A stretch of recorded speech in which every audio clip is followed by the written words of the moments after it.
L'environnement familial en Europe, en Amérique et en Afrique, c'est totalement différent. Dans le sens où, prenons par exemple l'exemple d'un enfant qui vit dans une famille en Europe, en France ou en Belgique, peu importe. Il sera dans un environnement la plupart du temps où il y a une surprésence des parents dans sa vie.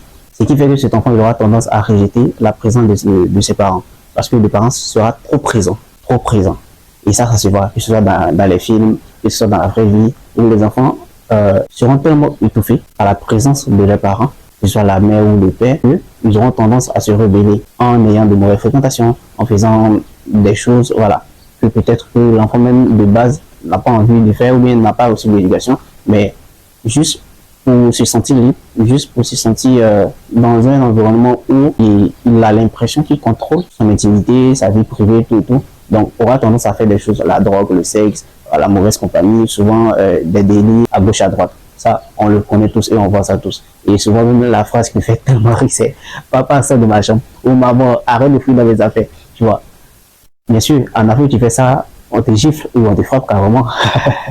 Juste pour dire que les parents sont trop présents et ça fragilise. Et en même temps aussi, ça étouffe l'enfant. L'enfant se demande est-ce que je suis capable de faire mes propres choix? Est-ce que je prends mes propres choix? Donc du coup, il y a ces questions qui reviennent, ces doutes. Et puis maintenant, l'environnement du dehors vient maintenant conclure tout ça. Voilà, l'environnement du dehors vient conclure tout ça. Quand il voit ce qui se passe dans la vie de d'autres personnes, quand il voit les enfants se faire à gauche, à droite. Donc du coup, ça les tente. Et ça, c'est tout à fait logique.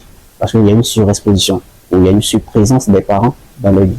Donc, il faut quand même aussi donner la liberté des enfants de faire ce qu'ils aiment, de prendre leurs décisions, de faire leurs propres erreurs, d'être aussi seuls, voilà, d'avoir aussi leurs moments seuls, les moments entre amis, tout ça, c'est pour l'épanouissement des enfants.